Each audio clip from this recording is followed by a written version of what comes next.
All right. Dolphins at Patriots. I have gone from let's wait and see what Tua's got to Tua's not the answer in Miami to has now proven he can play in this league to, oh my God, holy what's he doing? I don't know enough about it. I don't know if it's mental. I don't know if they were confusing him. I don't have any idea what's going on. I still believe McDaniels is the guy, and I'm not ready to just completely flip again on Tua. But there's a whole lot of bleeding going on in Miami. There's a huge problem. And I don't know that going into Foxborough at the end of December is going to be very helpful at this point. I'm sitting here looking at the weather for this game, and it's expected to be 54 and overcast, which, isn't great, but it's not terrible. Even for a South Florida team, they should be able to manage through that. So, and it won't be windy. That was the conditions yesterday in Miami. Right. Yeah, exactly.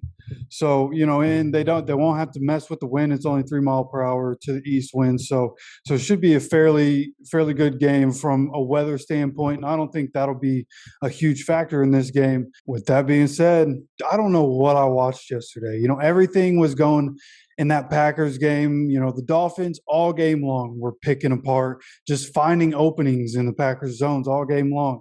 And then in the fourth quarter, Tua just started throwing right at dudes that were sitting right in those zones. And instead of just reading what had been there the rest of the game, even on that last interception to Gesicki, Tyreek Hill, when he made his cut, he was wide open because Rasul Douglas left him. So, what we've seen from the Dolphins over the last 4 weeks has been alarming. Even when they have a win even when they lose, but they look better. You and I had talked about how last week, even in that loss, the offense looked more functional, even in that weather that they had. So it's just, I don't know what I'm seeing from the Dolphins. I feel like it's, at this point in the season, everybody's got film on you. So it's like, what can you do as a play caller to continue to put your team in a better position to win instead of just throwing out the same looks and expecting the people watching film on you to not pick it apart. So it'll be interesting to see what happens. I think this is a dangerous game for Miami because of who the coach is for New England, right? It's Bill Belichick, Steven Belichick. They're drawing up the defense. And if the Dolphins can't change it up enough, Bill's going to be able to dissect it, especially with the blitz schemes that they like to run and with the guys that they have on the outside. I like their corners a lot more than the corners for the Packers, who the Dolphins were able to carve up. So Bill Belichick, Steven Belichick, going to be able to scheme things up, especially with the blitz schemes that they come with the guys that they have on the outside. They have very good corners to be able to shut these guys down. So this is a trap game, and the Dolphins don't have any room for that, right? They're 8-7 in their own division, right behind them. The Patriots and Jets are both 7-8, so they have no room to slip up in this game. And ultimately, I think the home field advantage for the Patriots and what we've seen over the last few weeks, even though I'm not confident in the Patriots offense coming in and putting up a bunch of points either, I think the under for this game is probably going to hit. But at the end of the day, I think the Patriots come in and get the upset. So I'm a Dolphins fan, and I'm with you. It's really worrisome right now. One of the things, there are a couple things, and we've talked about this before. McDaniels is a new coach, and now organizations have more film, and they're able to take a look at some things, and prepare against them a little better than they were in the beginning.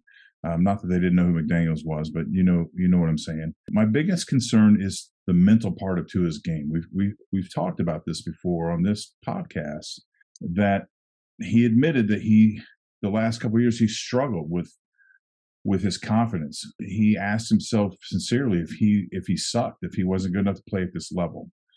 And McDaniels came in and gave him a vote of confidence, which gave him a boost of confidence. And we saw that confidence play out about midseason. I mean, Tua was just flat ass balling out like nobody's business. The problem from a mental standpoint when that happens is it's not really a house of cards. I was going to say house of cards. It's not really a house of cards, but you don't know how stable it is. Things are easy when things are good, but when they go wrong, that's when we see what people are made of. And so yesterday, the game's close. Tua has a chance to put it away. They've struggled the last couple weeks. And I wondered if that whole fourth quarter was Tua just getting inside Tua's head. So there's, you know, obviously there are two things that can happen. Either that's going to be inevitable and it's going to happen the rest of their life, and Tua is going to be short lived in the NFL, or he's going to be plagued with this kind of stuff his whole life, and that'll be his legacy.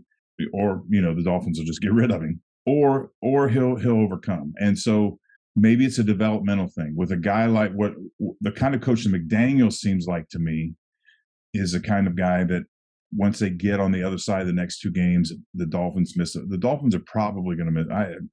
Here's a news flash from Miami fan. I'm a Dolphins fan. They're not going to make the playoffs. There's too much shit going on. Unless they come out and look like the Dolphins they did 4 weeks ago, they're not going to make the playoffs because they have to beat the Patriots. I mean, the Jets are right behind them. I mean, there's a whole lot of teams gunning for this last spot. They have to win both these games outright. Anyway, when the Dolphins get in the offseason, McDaniels can work with him and they can, you know, look at film, they can break it down, start to rebuild his confidence. He comes out next year, does better again, and builds on that. And that's what I hope happens for him. I'm not anti-Tua. I didn't think he was the answer before, but what I've seen this year, the kid can play if they can get this all straightened out. So I wonder if it's a mental aspect of the game. But again, going in to face Bill Belichick's defense, if you're mentally struggling as a quarterback, not a good place to go. He needs to go in some place where he can just kick the shit out of, you know, he needs to go into and play the Broncos. The Broncos team that played yesterday. And he's not going to get that in Foxborough for sure. So I'm not saying the Dolphins won't win this game. They should win this game. But if they do, they're going to have to fight every inch for it, I think. And Bill Cowher said it yesterday, don't bet against Belichick in this situation. He'll do whatever he's got to take. And even if he's scraping by with his fingernails, he'll figure out a way to scale this wall if he can. Yeah, that's a great point. You know, this time of year especially, you got to think Bill Belichick will do whatever it takes. It'll be interesting to see what the Patriots end up doing at quarterback in the future. But for Tua, you were talking about the mental side of it. You know, it felt like in that fourth quarter when the game was close, you know what I mean? It was 20-20, then 23-20, then 26-20. It felt like he was just pushing too much. You know what I mean? And kind of going back to what I was saying earlier, I guess, you know, just do what you were doing, do what was working, take what the defense is giving you. And he was just trying to push it too much and got himself in some precarious situations, which comes down to the mental side of it. Like, as long as that doesn't become the habit, you know what I mean? Like Carson Wentz trying to do too much has become the habit. And that's the only issue with Carson Wentz. He can't break it. So as long as when it comes down to those fourth quarter situations, he's not continuously pushing the ball into terrible situations, then, you know, ultimately in the future, we saw earlier this season, he led a couple of game-winning drives. You know, think about the Ravens game, that comeback. Think about the Bills game, being able to beat them. So he has it in him. But I think, like you said, that mental side, he just has to keep that right. And that's something, you know, that you were talking about with the coach, you know, that relationship, they got to figure that out in the offseason. Well, and so let's talk about this is comparative to the conversation we had yesterday during the game about Mayfield. Do you remember the stats when we talked about this on Mayfield? Wasn't he like 24 for 28 and 157 yards or something? Yeah, it was 24 of 28 for 230 and 2 touchdowns. Okay, 24 for 28, he should have had over 300 yards. You know why he didn't? Because he was patient and he took what the defense gave him. That's experience. That's being this monstrosity of a player in the NFL with commercials on every channel all day on Sunday, to suddenly getting railroaded out of town to go and play for a shithole team, and then you get run out and you get one more chance and you go with a place that has an offense. I believe it's his resurrection. I mean, he's born again. I mean, he's like, I got a chance, and he's not pushing it. He let it come to him. And so on the flip side, that's what I hope is going to happen with Tua here, that he trying to do too much, trying to force it, trying to be the hero, and got away from the things that made him good in the first place. That just comes with experience and coaching. And I think McDaniels is the guy to fix that. And I hope so as a Dolphins fan. Yeah, and I mean, as somebody who's like not a Dolphins fan, but, you know, enjoys the team, one critique I'll have on the play calling yesterday for Mike McDaniel is the fact that they only ran the ball 18 times.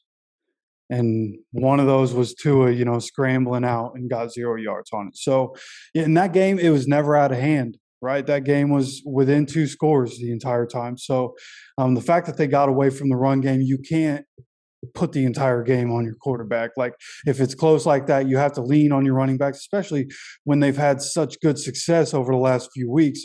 And you getting Jeff Wilson back in the lineup. Raheem Mostert had over 100 yards last week. Like that's, as a play caller and the head coach, like he has to critique himself and know that he can't shy away from that run game and put his quarterback and the rest of his offense in predictable situations like that. Good point. So with everything said, I'm going to take the Dolphins because on paper they should win, but I don't feel confident about this at all, and I would not be surprised if the Patriots pull off the upset. Yep. And just a reminder, I'm taking the Patriots for the upset, which hurts my soul to say, but going with logic on this one. And I would love to know what you think about this game, what you think is going to happen, who you think is going to win. You let me know down in the comments. Don't forget to hit the like button. Don't forget to subscribe, and we'll see you for the next video.